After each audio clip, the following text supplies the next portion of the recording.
So cultivate your motivation.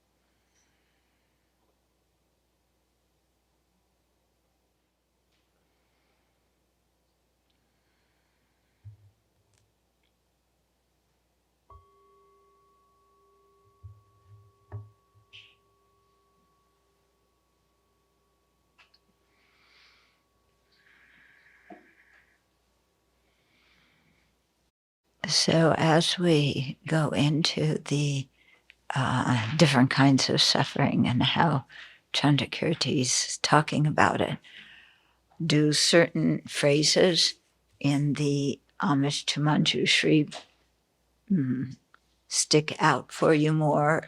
You have more of an understanding of what they mean and who Manjushri is and how he benefits us. Is that becoming a little bit clearer? Yeah. So try and, when we talk about Manjushri's compassion in the homage, then think about the three kinds of compassion that we're studying. And, he has those. And what kind of abilities does that kind of compassion combined with wisdom give him? And then how does he benefit sentient beings, us and others? Okay. And in that way, instead of it just being we're saying some words that somebody else wrote, the meaning, becomes clearer in our own mind, and we have some feeling for it.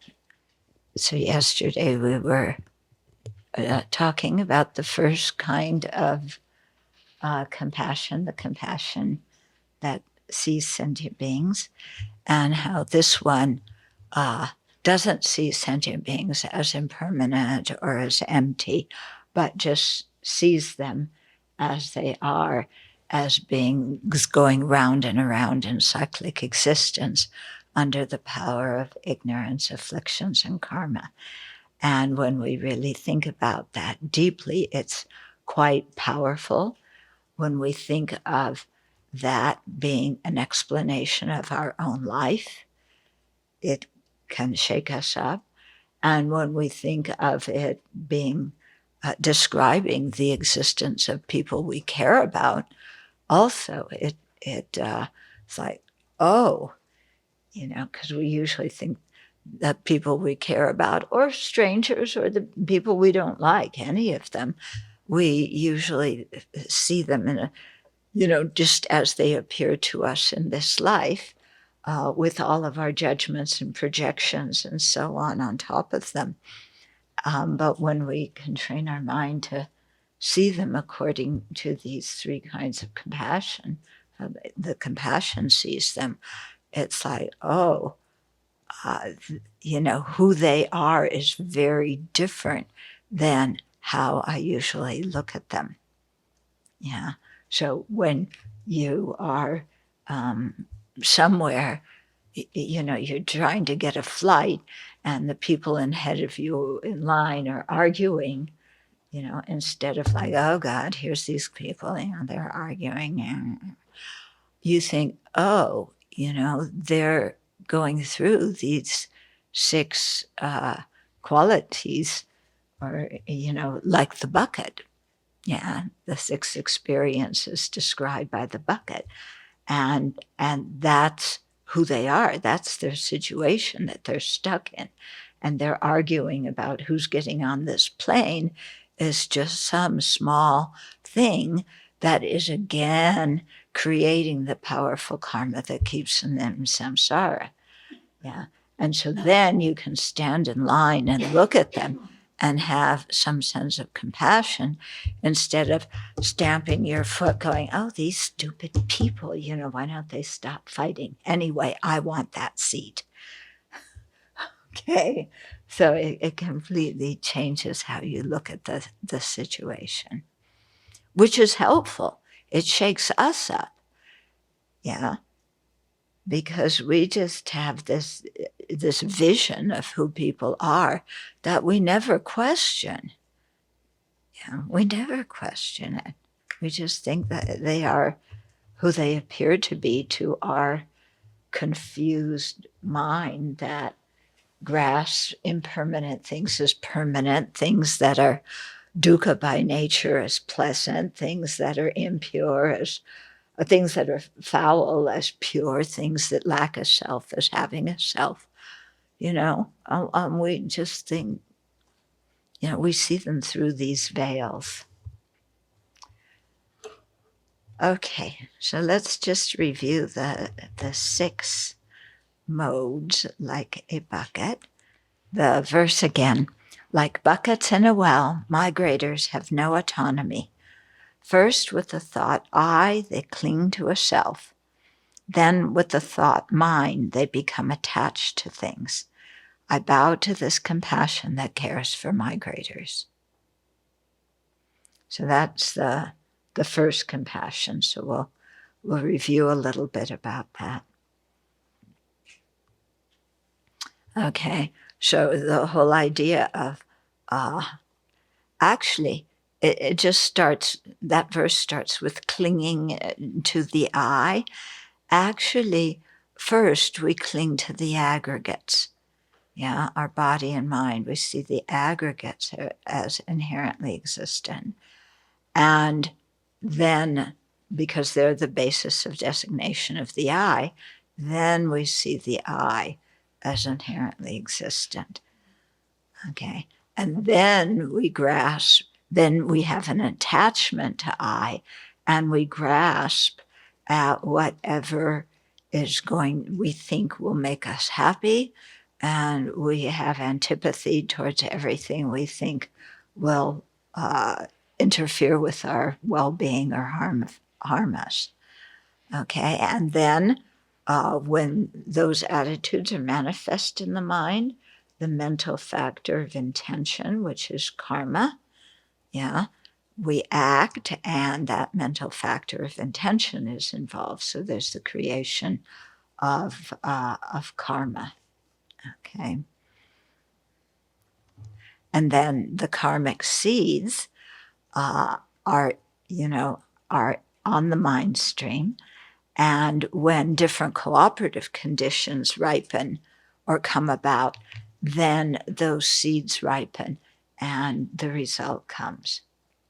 Okay, so it's important to see that there's many causes and conditions. Here, I just talked briefly like one cause, one karmic cause bringing one rebirth.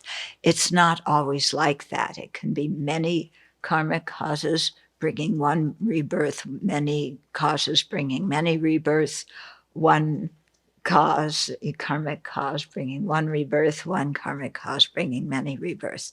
And then, of course, there have to be the conditions. Yeah.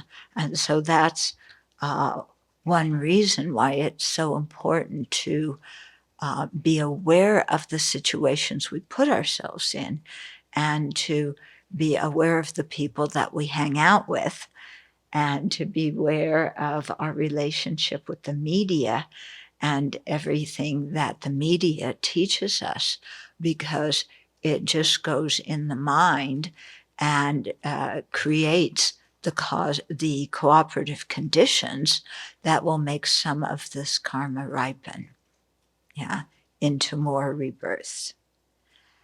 The thing about the media, it's really powerful.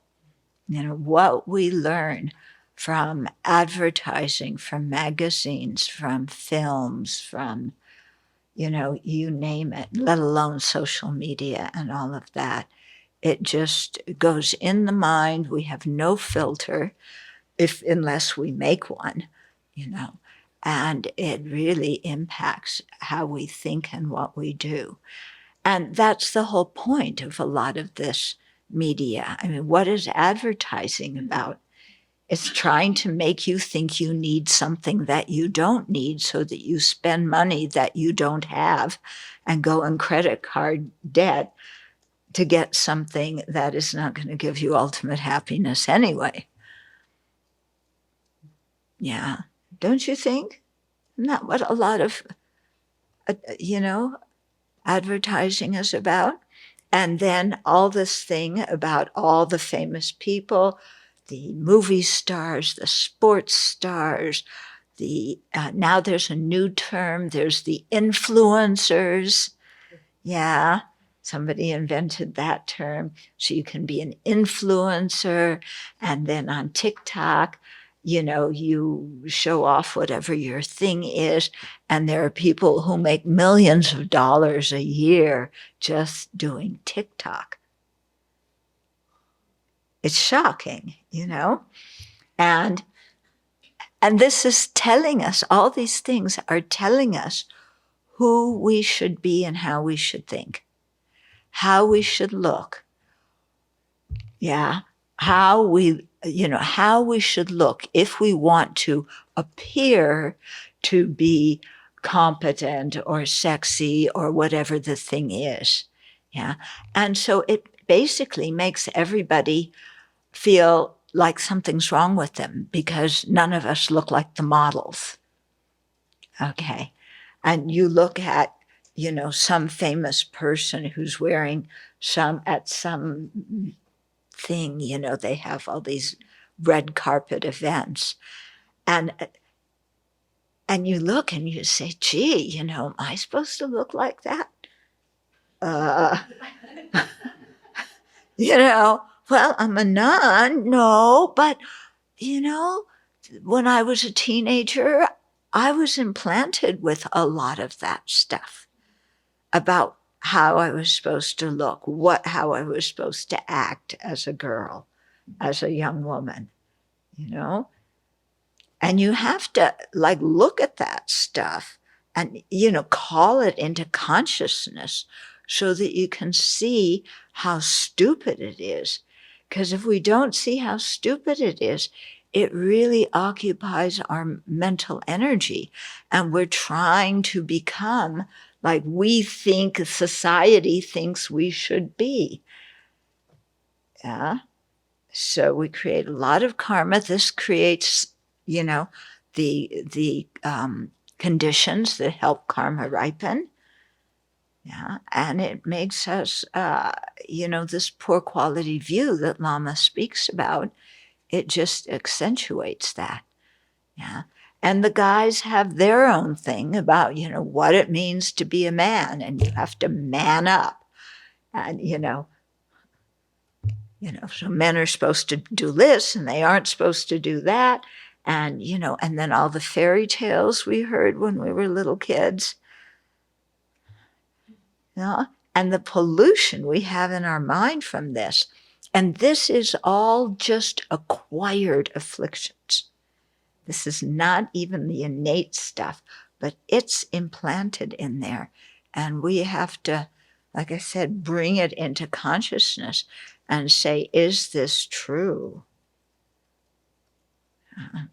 Now we see, no, I don't want to be like that anyway. But doing this just one time doesn't banish it from our mind. We have to go over it again and again and again, because it was implanted in our mind many, many times, wasn't it? Yeah. Maybe that's what all the young adults meant by trauma. The trauma of, remember in school where they pick the teams for when we were playing PE, and each captain picked a thing, and you weren't the first person, and you weren't even the middle person, and maybe you were the second to last person that got picked, and maybe you were the last person, and every single time the class did that, that got imprinted in your mind that you are not very good at sports. Nobody wants you on their team. You're a failure. Yeah? And when you're a little kid, you don't know this is how to think about these things.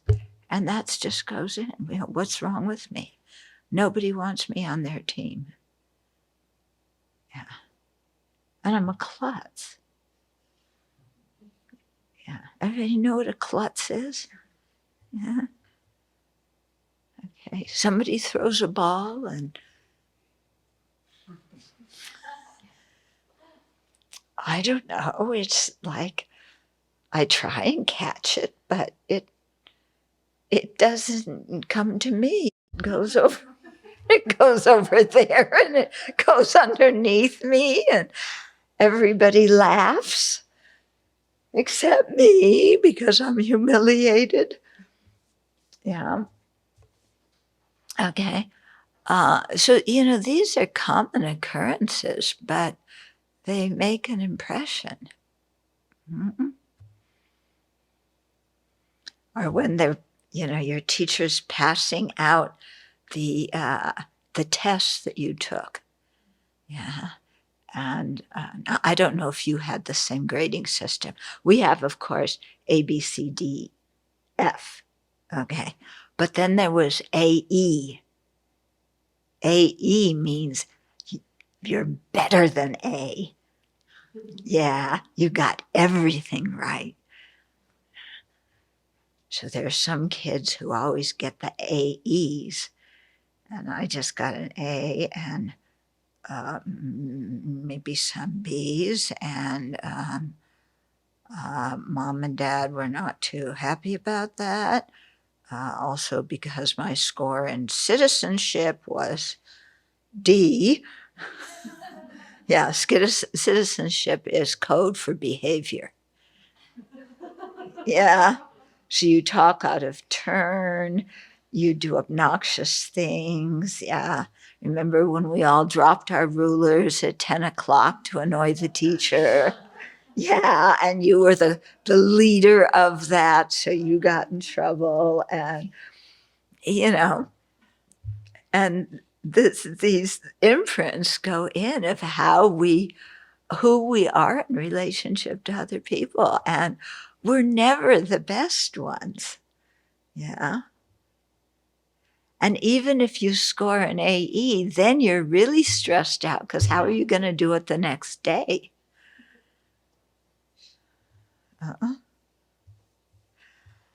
Okay. So when we look at people, instead of seeing them as we usually do, see their conditioning and the kind of things that they suffer from because of that conditioning. And I was just describing normal things that happen to everybody. But then if you have a home where there's an alcoholic parent or where your parents are quarreling all the time or who knows what's going on at home, then there's all that conditioning too. And we get imprints about who we are, how we should be. And then, of course, kids tease. Yeah. And they bully. And what they bully about is stupid. But we take it to heart. And sometimes, maybe, we are the bullies too. We make fun of other people. I know none of you did that I was the only person who made fun of other people and now have a lot of regret for it. Yeah, you were all angels. No, you made fun of other people.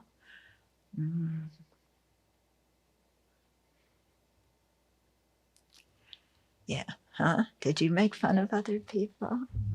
Yeah. And sometimes people turned around and made fun of us too. That's our trauma. Yeah. Second grade trauma, maybe fourth grade trauma. I don't know. I don't know what trauma means anymore. Okay. So, just like a bucket in the wall, in the well, you could have a bucket in the wall. It's tied by a strong rope, so sentient beings are tightly bound to cyclic existence by karma and afflictions, just as the operator of the pulley moves the bucket up and down, then our afflictive mind, moves us up and down in samsara and propels us and all other sentient beings, ordinary sentient beings, into various rebirths, where again and again we find ourselves, going through this similar kinds of experiences as before, creating more negative karma and so forth. Third, just as the bucket continually goes up and down in the deep well, sentient beings wander in samsara from, godlike rebirths into the lowest hell, into everything in between. People we are close to in one life, in the next life, we're born in different realms. Maybe we don't even meet each other for eons, and when we do meet, we don't recognize each other. Okay, so we've all had connection with each other before in samsara. Yeah, we don't recognize each other. Yeah, do you recognize anybody here from your previous life? Yeah, so, and who knows when those previous lives were. Many times, we knew each other. Maybe we were scorpions together, or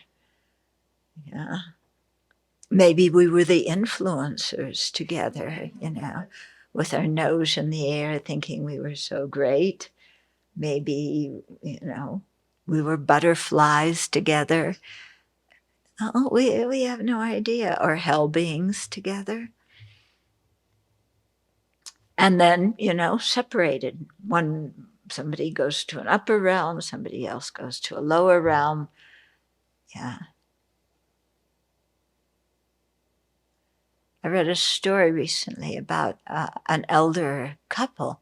They were high school sweethearts, and the whole sappy story. And so their whole life, they were married, I think 60 years or something, really long time. And then they committed suicide together because they wanted to die together. They had done everything else together. So they were in their, I think, 80s maybe by that time, but they wanted to continue to be together in death. And they thought that taking whatever they did, pills or whatever, that they would die together. But no guarantee, going different places. Yeah.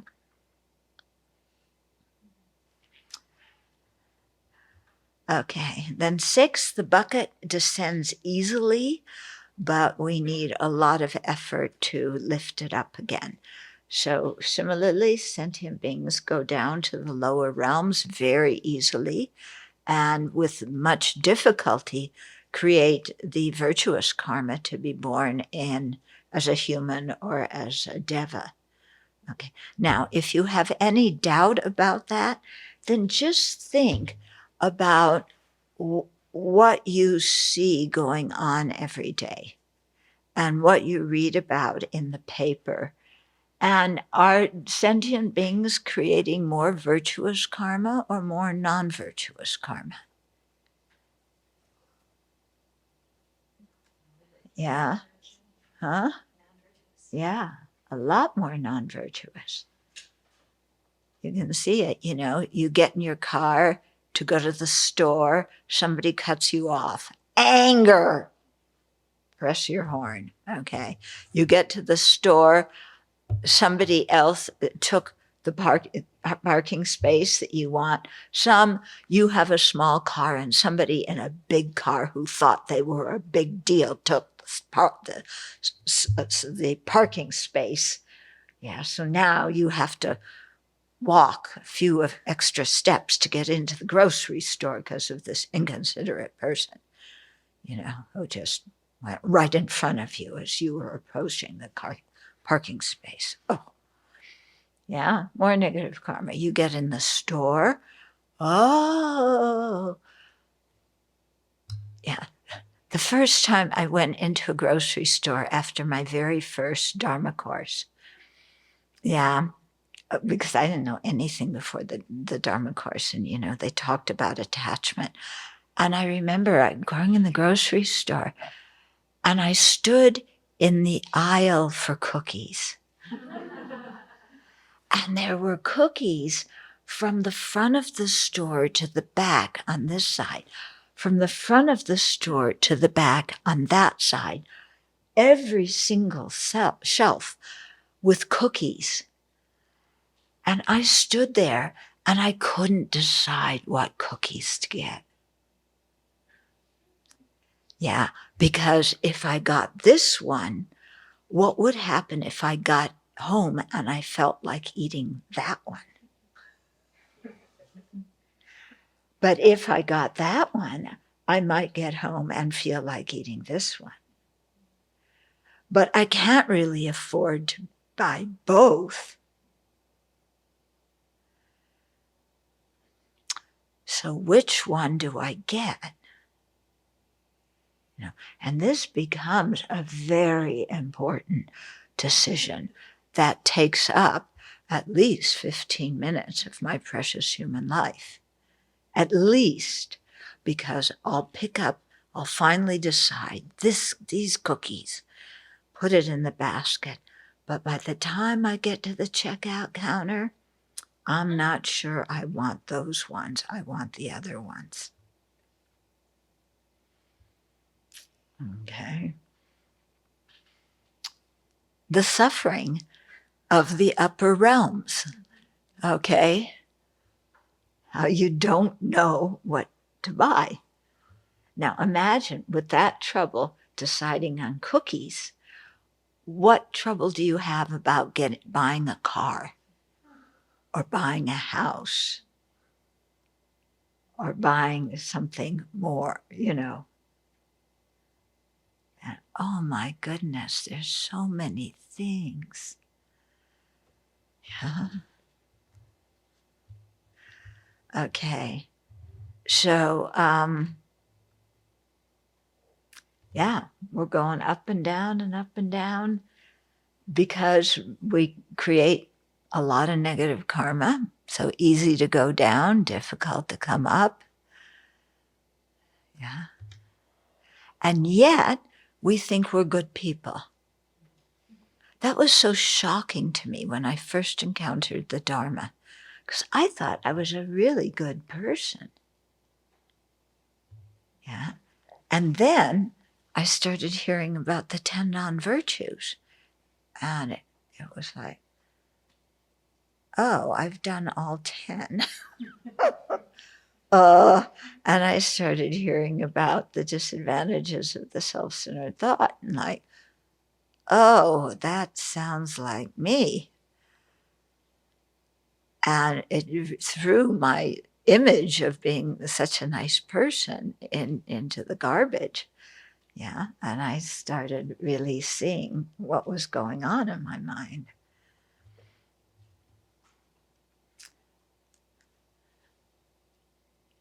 That's the good kind of smashing of ideas, yeah.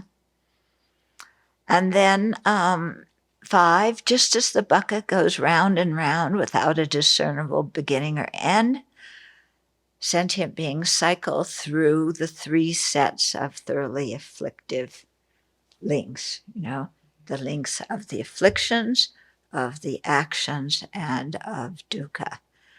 Yeah. And so, again, just going round and around on the merry-go-round, yeah, or on the Ferris wheel, or actually, Ferris wheel kind of, you're up high, but it's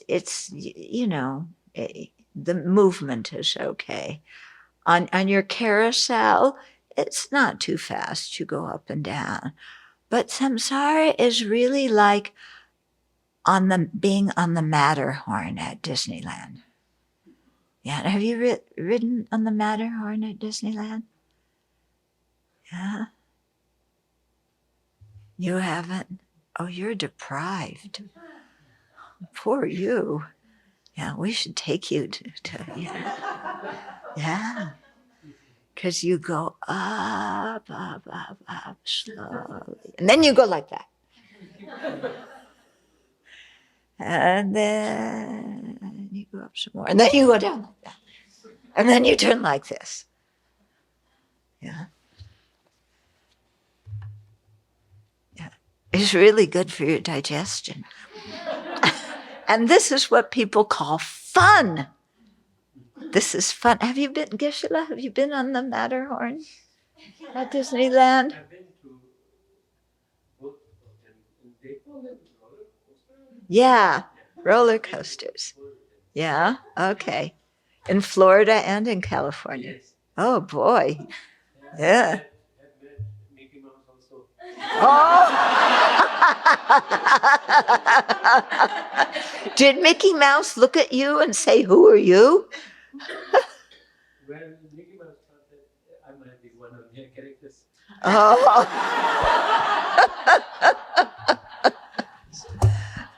Did you get a Mickey Mouse hat? Oh, yeah. Oh, yeah. Oh, yeah. That was unavoidable. Either you buy it or somebody will offer it to you. Yeah. Yeah. And I have done away with all the pictures which were this stack when I moved. Otherwise, yeah, there are so many funny ones. One with Donald. Donald Duck? Donald Duck? I think, yeah. Ah. Maybe not Donald Duck. At hamburger places where you have... yeah, Ronald McDonald. Ronald McDonald. Oh, yeah. Okay. Yeah, yeah. Yeah. Yeah. So that's the reason why I'm wearing this now. Yeah.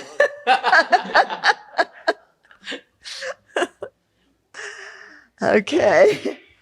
And then... But whenever you are now calling it by another name, roller coaster, what was the name? I was calling it the Matterhorn. The Matterhorn is actually a mountain, I think, in Switzerland. But they call it, so this roller coaster is shaped like a mountain. Yeah. And you go in and out of the mountain and around the mountain, but on a roller coaster. Yeah. People were really excited into They scream. seeing how the monks might, they expect how the monks might react differently. But they are monks, they are also in the sentient being. Yeah, totally. Yeah. Did you scream when you went on? Did you scream when you went on the roller coaster? Did I what? Scream. Oh, obviously. Yeah. Yeah. Yeah. I think everybody screams at the top of your voice. Yeah. And that's fun. Isn't that fun? Screaming your head off?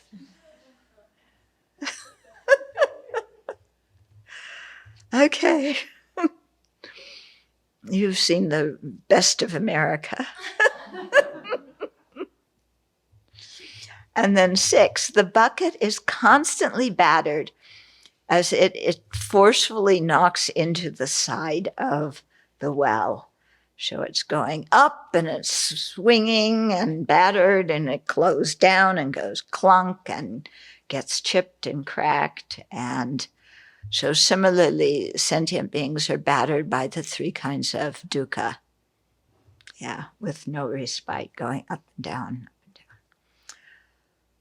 Okay, so meditating like that on sentient beings, and then doing the 3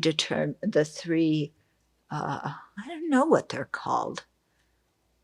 Let's see. the three subjective aspects of compassion. That's a nice term you're going to remember, huh? So the first one, how wonderful if it would be if all sentient beings were free from dukkha and its causes. Yeah, so just how wonderful that would be. You're imagining them being free. May they be free. So you have more of an aspiration for they be free, but you're still standing on the sidelines. And then I will cause them to be free from dukkha. Now you're ready to step up to the plate and do something to be a benefit. And so to be of utmost benefit, then you have to attain awakening. So you generate the bodhicitta from that. Okay. So when we do this meditation with the 6 similes, when we think of ourselves in it, then we generate the determination to be free. In other words, the aspiration for liberation. We renounce samsara, okay? And that actually, the determination to be free from samsara, that is actually compassion for ourselves. So in psychology, people talk a lot about you have to have compassion for yourself, you have to have love for yourself. That's in a very worldly kind of way, but real love for ourselves, wanting us to have happiness and its causes, would be wanting us to, have the happiness of liberation and awakening. Real compassion, wanting us to be free of dukkha and its causes, would be wanting ourselves, again, to gain liberation and full awakening. So that's the real compassion for ourselves, not, feeling down and so going to buy yourself a present at the shopping center. Yeah. And really, that's serious, what people call compassion for yourself. I gave a talk once in Seattle, and somebody came, I think they said this in the middle of the talk, and they were saying, we have to love ourselves. And when I need to love myself, I go to the shopping mall and I get myself a present. Yeah. And I thought, wow, there's something very sad about that. Yeah. To me, thinking, that the only way you feel good about yourself is by getting yourself a present. To me, that is something very sad. Okay. When we think of others experiencing samsara, like those 6 analogies, then compassion for them arises, and that sparks us to generate bodhicitta.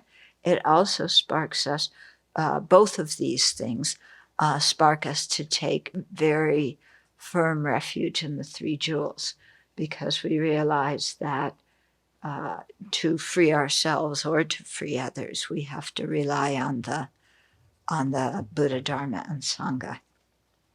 And so that comes out when we do the prayer, the homage to Manjushri, and think about how Manjushri benefits us, and how important it is for us to tune into Manjushri. Yeah. Because it was like Geshe-la explained over lunch, Manjushri's compassion is like the sun. I mean, it says that in the prayer. And it's going out everywhere without any effort. So it's like a radio, what do you call places where they broadcast radios? A radio station broadcasting, the radio waves go everywhere.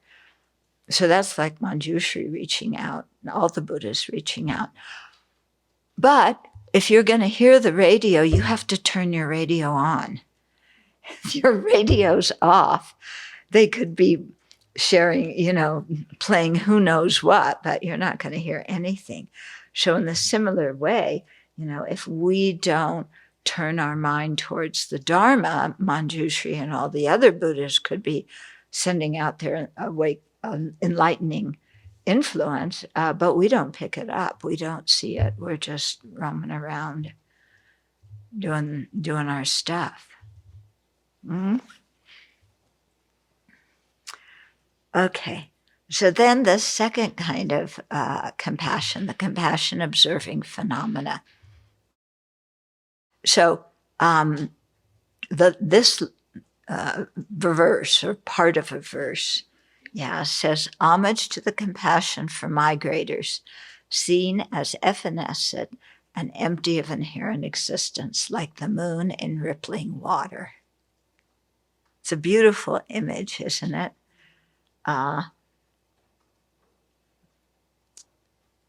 We should go down to our pond at night and see if you can see that. When I taught at Cloud Mountain, outside, if you walked up the road, there was a pond, and you could see the moon on the full moon nights just reflected in the water, sometimes very still, sometimes not. Okay, so there's two ways to think of this line. So if you read it in one way, as I pay homage to the compassion that views beings as subject to moment by moment disintegration, as fluctuating as the reflection of the moon and water that is being stirred by wind. Okay, so you have the moon reflected in the water, the reflections being stirred by the wind, and you see it indicates impermanence. So you think of sentient beings as impermanent in that way, momentary impermanence. Okay, so if you read those lines in that way, that's paying homage to the compassion of observing phenomena. That's the second compassion. If you read those same lines as homage to the compassion that views beings who, through appearing to exist inherently, are like the reflection of the moon and water, devoid of inherent existence, if you read those same lines that way, that's paying homage to the compassion of the unapprehendable.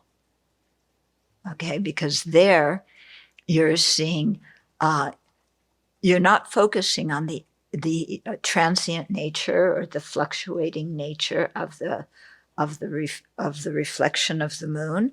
You're focusing on it's a reflection that appears to be a moon, but it isn't a moon. So in the same way, sentient beings and all other phenomena appear to have inherent existence, whereas they do not. Okay, so two different ways of reading that verse. So we'll go to the first way first. So that it becomes the compassion apprehending phenomena. Okay, so I'm going to read just a little bit here because it's put so nicely. Okay, so you just imagine in a clear pool of water. It's nighttime, cool summer evening, a little bit of a breeze, and in a clear pool of water, shimmering with ripples caused by the breeze, the reflection of the moon appears. Okay, so it's really beautiful. It's quiet outside. There's a moon reflected in the water. The ripples are, moved by the wind, and the reflection changes like that. So the Aryas who understand the nature of that understand the impermanence of the reflection and also know that it's empty of being a real moon. Okay. So here, actually, this is putting both the second and the third together.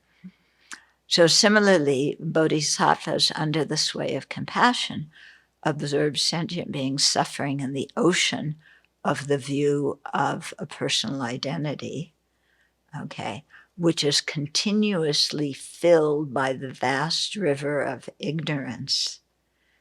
Okay, so there's that beautiful pond that now becomes an ocean, yeah, and that's the ocean of the view of a personal identity, yeah, and it's continuously filled by the vast river of ignorance flowing into it. And the water is stirred by the wind of distorted conceptions. And the reflections of sentient beings' virtuous and non-virtuous karma are like the moon in the sky that is reflected in front of them. In this way, wise bodhisattvas, observing sentient beings as disintegrating in each moment and as empty of inherent existence, these bodhisattvas generate compassion for them. Okay. So it's yeah. Okay, so although the view of a personal identity, yeah, is a form of ignorance, here Chandrakirti speaks of ignorance as nourishing the view of a personal identity. And he does that in order to emphasize that ignorance induces the view of the personal identity, because ignorance is grasping the aggregates as inherently existent. And that grasping then induces the view of of a personal identity to see for sentient beings to see themselves as inherently existent or as a self-sufficient, substantially existent person. Okay? And the water is stirred by the winds of distorted conception, and the virtuous and non-virtuous karma are like the moon in the sky reflected in front of them. So here are the sentient beings who want happiness and don't want suffering, and their karma, virtuous and non-virtuous, is reflected in front of them. Yeah. Which means that they're going to experience the results of that karma unless they destroy it. You know, we destroy virtuous karma by getting angry or having wrong views. We destroy the non-virtuous karma by the four opponent powers. Okay. So to me, you know, when I think of reflections of sentient beings, virtuous and non-virtuous karma are like the moon in the sky that is reflected in front of them. Okay? I get this image of sentient beings as being like just karmic bubbles. Yeah? We're seeing the reflection of their karma. You know, different actions that they created in the past are ripening as their rebirth, as, you know, what they're experiencing as their habits and so many other things. And so sentient beings, what a sentient being that is appearing to me is actually, you know, a karmic bubble, something created by karma, their karma, which was created by their ignorance. Yeah. And when I say karmic bubble, this is my own terminology, by the way, is it reminds me that they're impermanent. Yeah. They're just a manifestation of their karma. And that karma is changing all the time. And they're changing all the time. Okay. And this is very different than how, at least how I look at sentient beings usually. I don't look at them as being a product of their karma. Yeah. Do you look at the people around you as being a product of their karma? We see them as that is some inherently existent sentient being with a very determined, unchanging personality. Yeah. Maybe some people think of them as a product of their karma. Yeah. When you read about the January 6th investigation, do you think all those people are products of their karma? Yeah. When you stop and read it like a Lam Rim story, it is. But just ordinarily, it's like, who do those people think they are acting like that and destroying our democracy? And, look at the lies they're telling and this and that, and they're so corrupt. Okay, this is one view of it. The other view says, these are our national heroes sticking up for the Constitution who want to overcome a rigged election. Yeah, pick your karmic vision. Yeah. But we see them as very solid. We don't see them as phenomena that are caused by karma and as karma influencing their lives. It happens so often, doesn't it? People make decisions that leave us scratching our head. Like, what? Yeah. Why are they making that decision? Yeah. For months, they've been saying this. They've been planning this. Now, all of a sudden, they're doing that. Why in the world are they doing that? It just doesn't make any sense, because doing that that's not what they need to do right now. Yeah, have you had that experience with people you know? Okay, I know we never do that. We never change our mind on a dime and leave everybody who's counting on us with their mouths wide open saying, what in the world's going on with you? Yeah. But this, it happens often. And it's like you try really hard to understand why somebody is acting in that way or deciding that, because it just doesn't make any sense. And you can't figure it out. But the person, it makes some kind of sense to them. It must, but I don't understand what it is.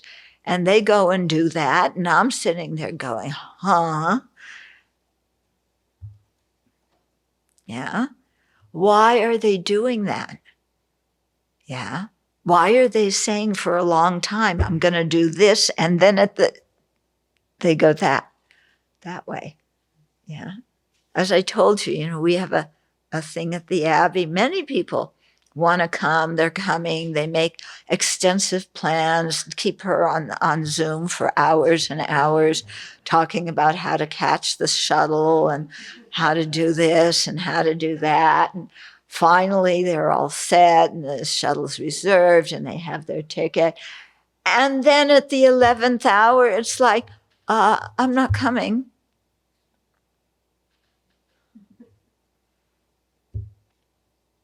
Maybe they say a reason. Yeah. The reason is usually, I'm not coming because of something in the family. Meaning, I've made another decision, and saying it's because of a problem in the family is the easiest thing to do. Because nobody can refute that you want to stay and help your family. It's not like, oh, yes, I was coming. And then I realized that the Beatles were giving their last concert, and I want to go. Yeah. No, you don't say that. That doesn't, there was a family, something happened in the family. Mm. Yeah. Or all of a sudden, my best friend eloped and I have to go to the wedding, even though it already happened. Yeah. I was like, yeah, actually, my sister and her husband, her first husband, eloped. Yeah. Nobody had any idea of it. They went to Vegas, came back to my parents. They were at my parents' house and everything. Then they went to Vegas. They eloped. They came back and they said, "We're married." And mom and dad are like, "You're what? You're what? How long is this going to last?" Yeah, it lasted much longer than they expected. Okay. But everybody was shocked. They called me, "Oh, Robin and Mike got married." They did? Okay. So, people make these kinds of decisions all the time. Okay. So,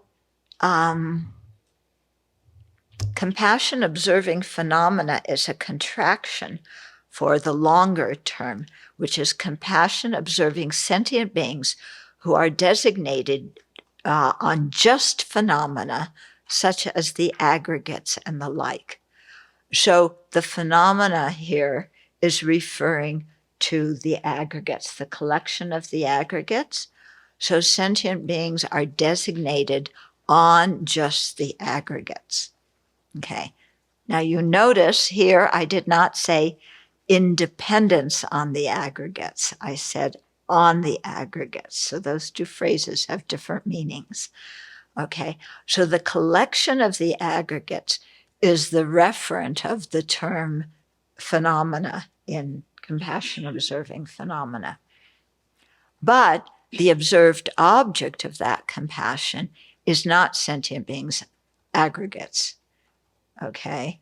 It's sentient beings qualified by impermanence, sentient beings qualified by lacking an impermanent, unified, I can't remember what I know. Impermanent, unified, and what is it?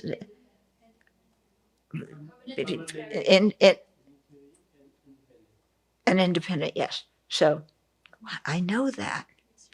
Is this a sign of dementia? Okay. So,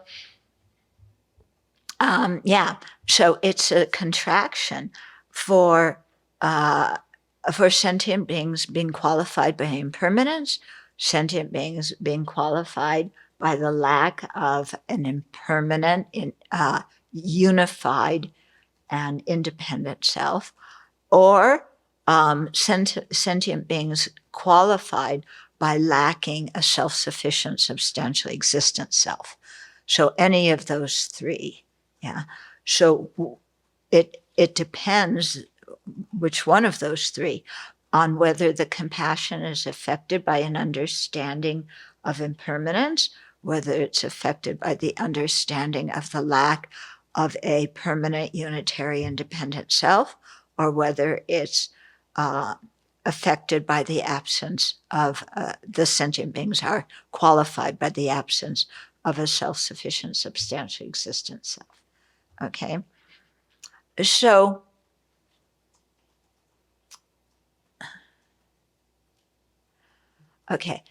what does it mean to say that great compassion observes sentient beings qualified by subtle impermanence?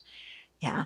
It means sentient beings have always had the quality of subtle impermanence. It's not something new that's getting added onto them, okay?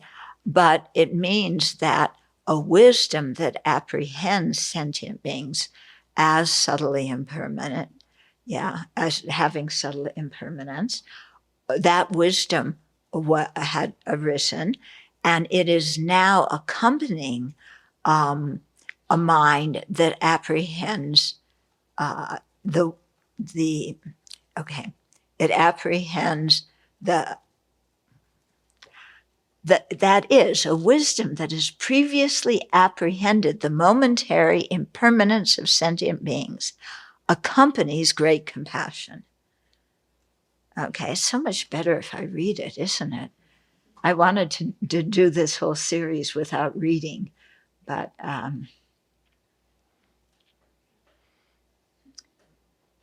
you get it better if it's read. Anyway,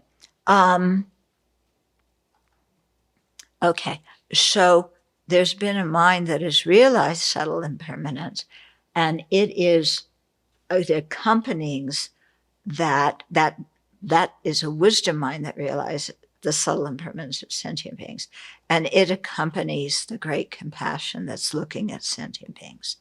Okay, and it could be, the wisdom seeing that there's no permanent, unitary, independent self, or the wisdom seeing there's no self-sufficient, substantial, existent self. Okay. But it's interesting, when you think about people as having the nature of subtle impermanence, that is, that they change in every single moment. By their nature, they change in every single moment. You don't need to rely on some external cause that makes something change. Just by the fact that something comes into being depending on causes and conditions means that it's automatically going to change. Why? Because those causes and conditions are also impermanent. Okay. If something were caused by something permanent, it wouldn't change.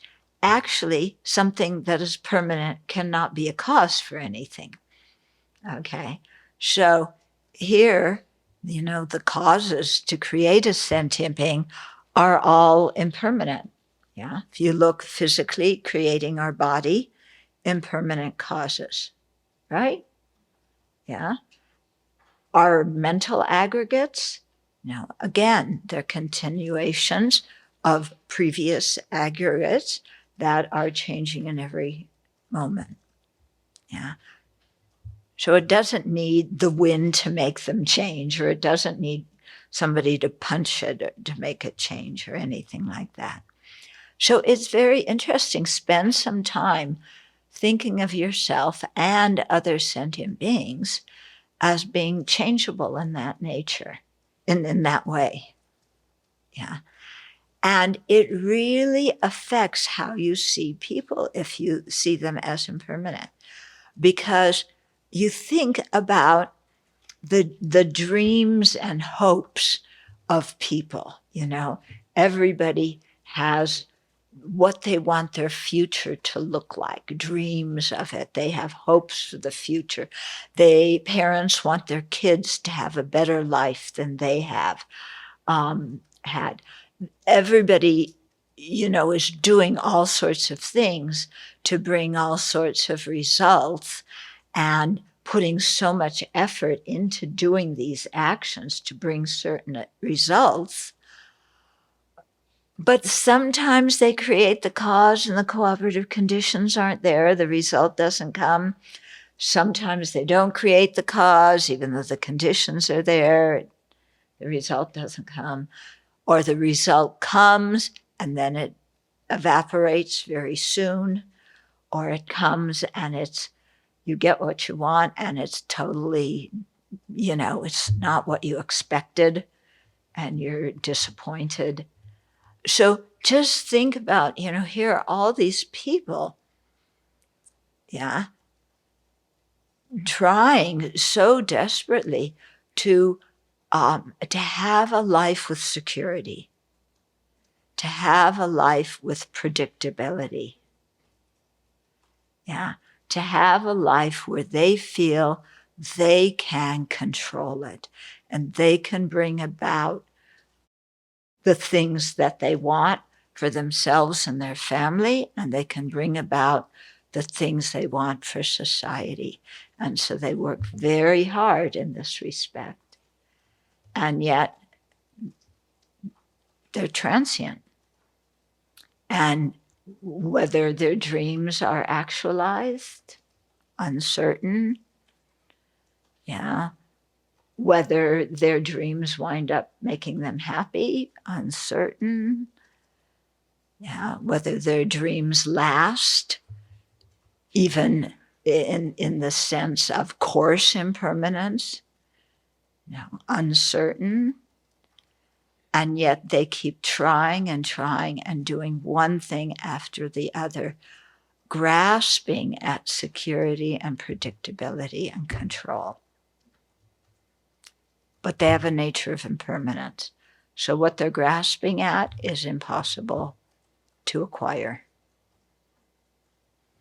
Okay, if you really think about that deeply, look around at people and how they live their lives, wow, I mean,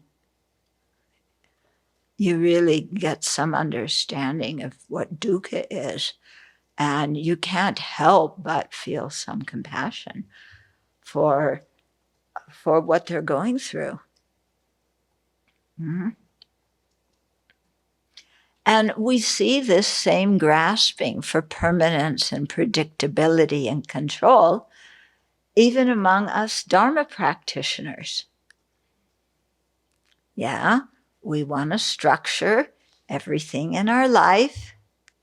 Yeah, we want a daily schedule that we control and where nothing in the schedule changes. Okay, certainly not at the last minute. Yeah.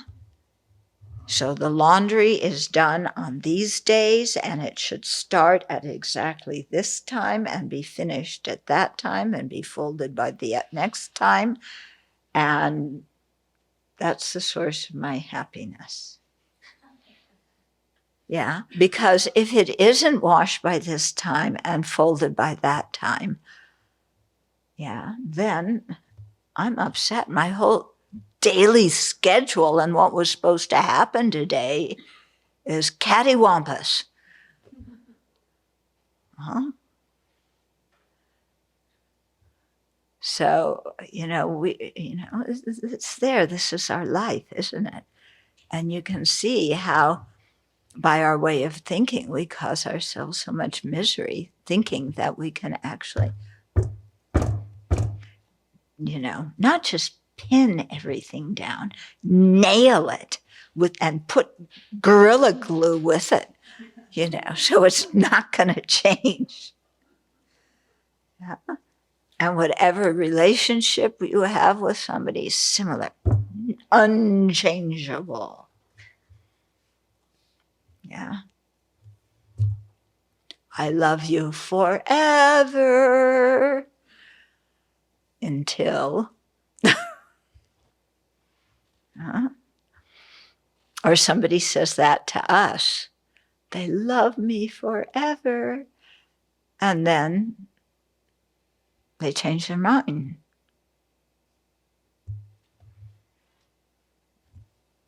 Okay.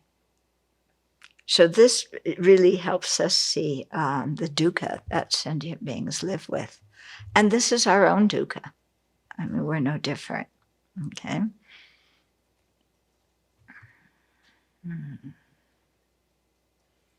Okay.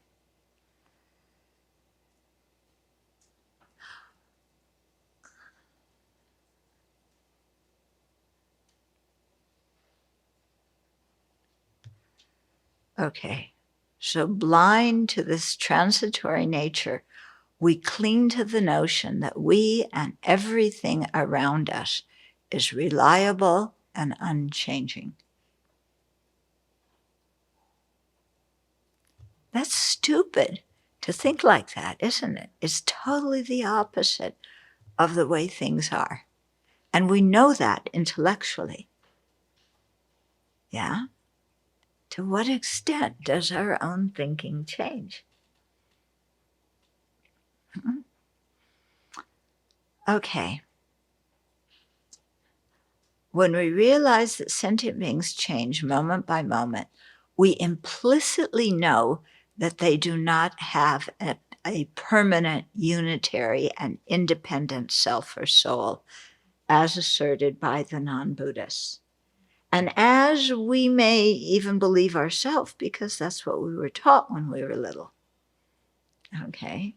There is a permanent soul that is you, that God created. And it never goes away, and you want your soul to go to heaven. Yeah, it's permanent, it's unitary, and it's independent of the aggregates. Doesn't rely on the aggregates. Okay. And God makes the decisions, you don't. Except, I guess you have to try to be a good person so that God will send you up instead of send you down. Yeah, look at what we were taught as kids. Amazing, isn't it? Yeah. So if we see that things are changing moment by moment, we know implicitly that they're not permanent, unitary, and an independent self or soul. Okay, so they must be dependent because they're dependent on causes. Okay, if they're not permanent, they're dependent on causes. So a dependent self is one that is not a different entity from the aggregates that compose it. Okay, so when we say here, the other thing that the self is designated on the collection of aggregates, yeah, not independence on the aggregates, we're imputing a self-sufficient, substantially existent self that is a different entity than the aggregates. It's dependent on the aggregates, but it's a different entity. Go figure. That doesn't make much sense, does it? Well, okay. So in this context, designated just on the collection of the aggregates eliminates sentient beings being separate entities from their aggregates. Because if they're designated in dependence on the aggregates, they're dependent. Okay? Sentient beings do not exist apart from their body and mind. They are not self-sufficient, substantially existent selves. So this is the common selflessness that all the tenet systems accept. Okay? The higher schools say, oh yeah, that's true for the person, but it's not the deeper level of selflessness. I mean, actually, it's only the prasangikas that say that. All the other tenet systems say, the selflessness of a person is it's not a self-sufficient, substantially existent I. Okay, prasangikas say that's not the deepest selflessness. Okay.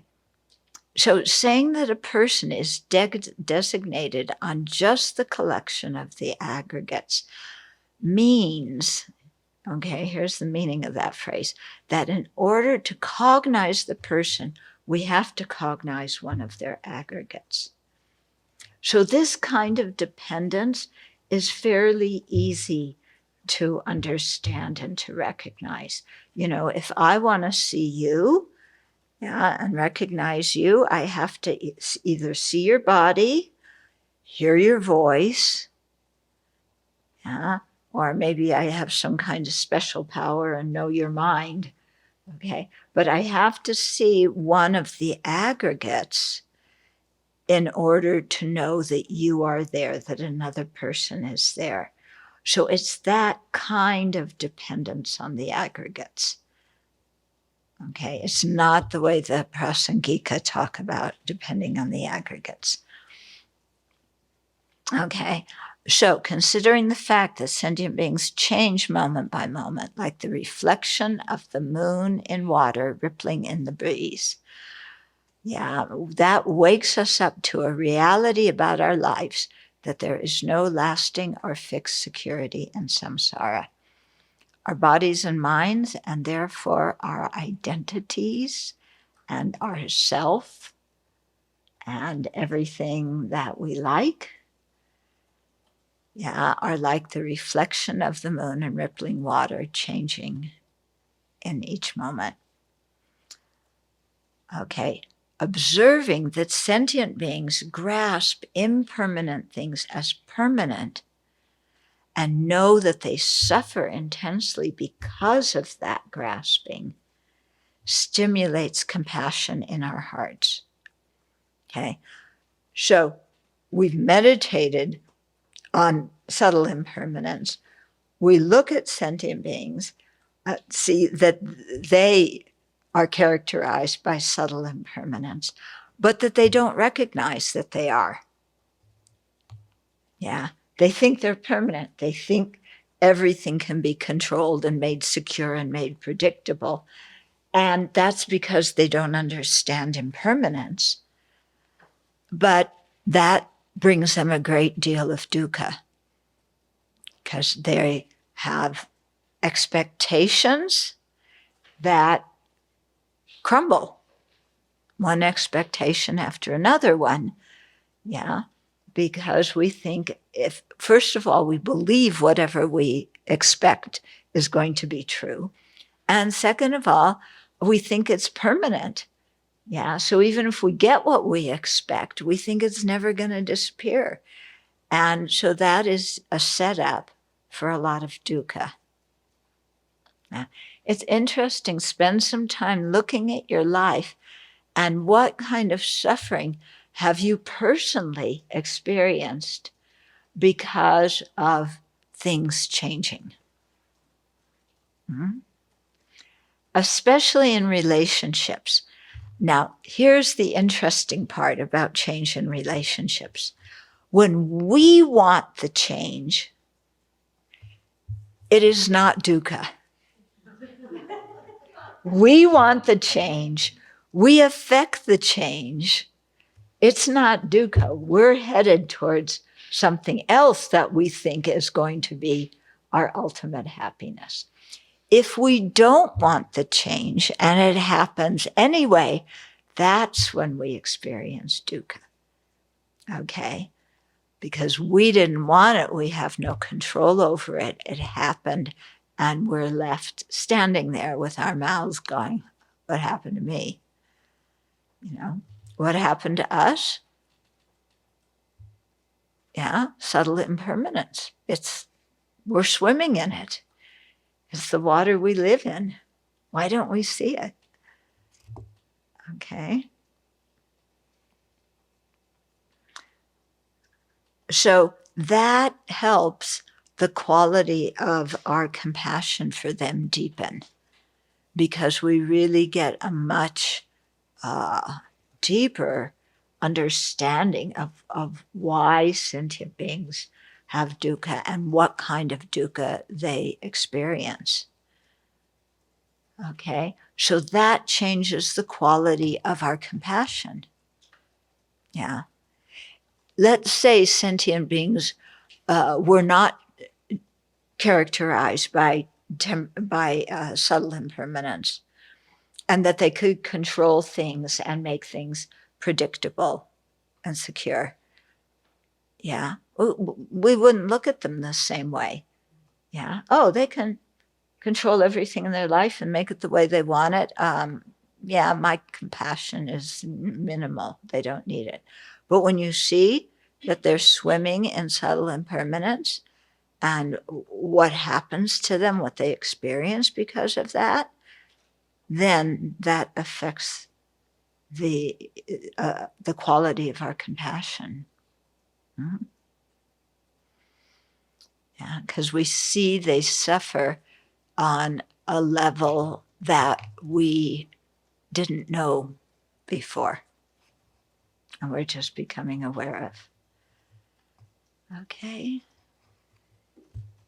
So that's the second compassion, the compassion apprehending phenomena.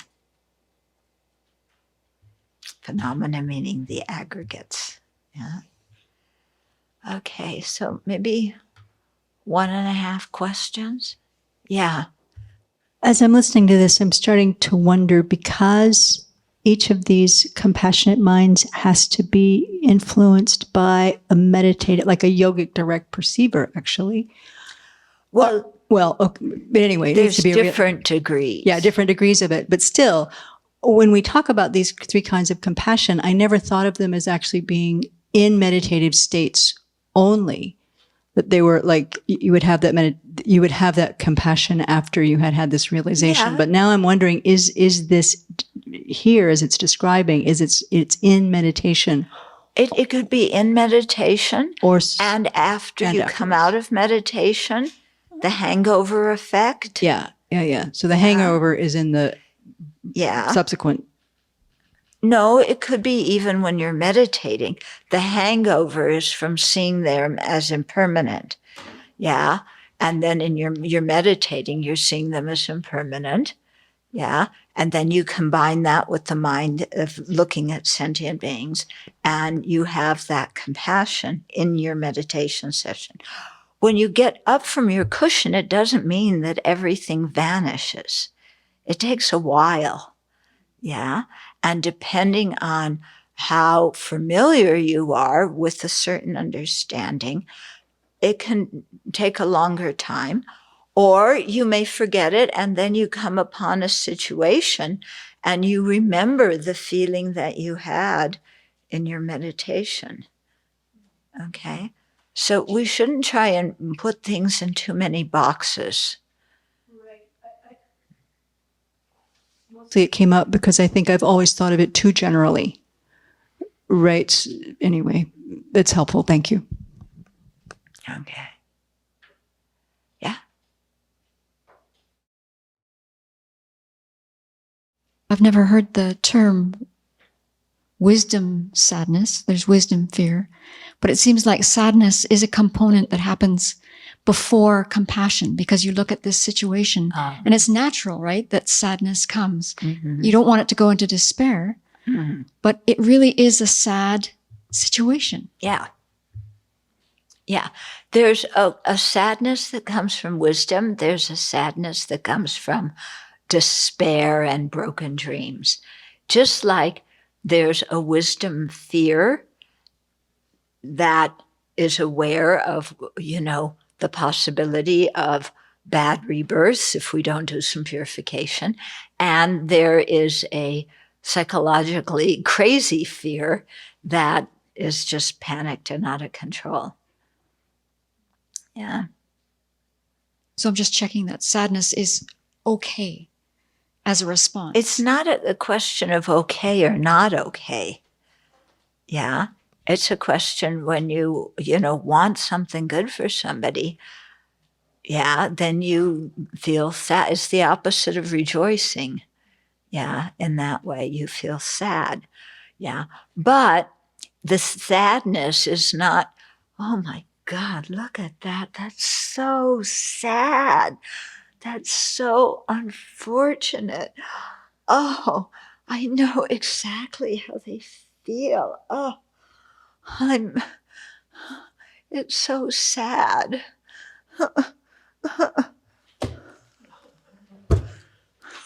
Yeah. No, it's not that kind of sadness. Yeah, it's another kind of sadness. This sounds like a full-time job.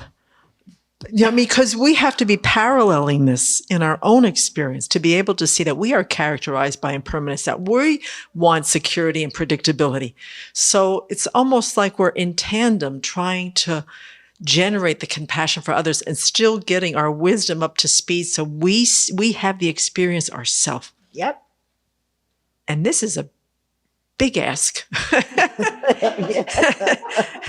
because there's so much to it. Yeah. And we've been caught up in the illusion as well. Yeah. You know? Yep. And so that's why Manjushri, the wisdom, starts making a lot more noise. You need to have a lot more wisdom. Yeah. Yeah. Because we can't set ourselves apart from this and say it applies to all sentient beings except me. Yeah. That's kind of extreme. It's the same thing of how I am unique. Everybody else has Buddha nature, but I don't. You know, how we go to these extremes and how we see ourselves. You know, we're just like everybody else. We've got to just take charge. The self-hatred, the self-denigration, the self-doubt, the lack of self-confidence become huge obstacles to being able to see what's going on. Yep. You know, and then to be empowered by understanding what's going on rather than being deflated and traumatized by what's going on. Mm-hmm. Mm-hmm. And that's also why you need to accumulate a lot of merit, because when you come to certain conclusions and you see things more realistically, instead of going, if you have merit, then you realize, oh, now I understand. This is good. Yes, it shakes me, but it's really good. Now I understand. Yeah. Venerable, from the first time you taught this years ago, it's starting to settle in that the more we hear it, the more merit, the more purification, that it lands in different places. Exactly. And that the courage builds over time to be able to look at it more clearly without falling into distress or hopelessness or confusion. Mm-hmm. You know, so the simile, the teachings, just over and over and over again, just really going in deeper. Yep. Thank you. Yep. Just talking about sadness, it reminded me of a quote by Lama Zopa. Mm-hmm. I don't know that I can recite it exactly, but he says something like, we should see difficulties not as obstacles, but as adornments. Mm-hmm. If we do that, there is no room for sadness. Mm-hmm. Only joy limitless as the sky. It goes something like that. There he's talking about the sadness of like, okay. He's not talking about the sadness that comes with compassion. Okay. And he's talking in the context of the thought training practice. Yeah, when we can see problems as adornments, meaning they're things that are going to help us on the path. So we don't go, there's a problem, you know. They started excavating and they discovered Aztec runes under the place where we want to build the temple. You know? No, I say this because the contractor told us that he was building a church in Post Falls or somewhere there. And they started excavating and they found the remnants of some other church or some other building under the ground. Nobody knew they had it. They had to completely revise everything and the budget went woo. And, you know, yippee, I'm so glad we have a problem. Yeah. Okay. So we'll stop here.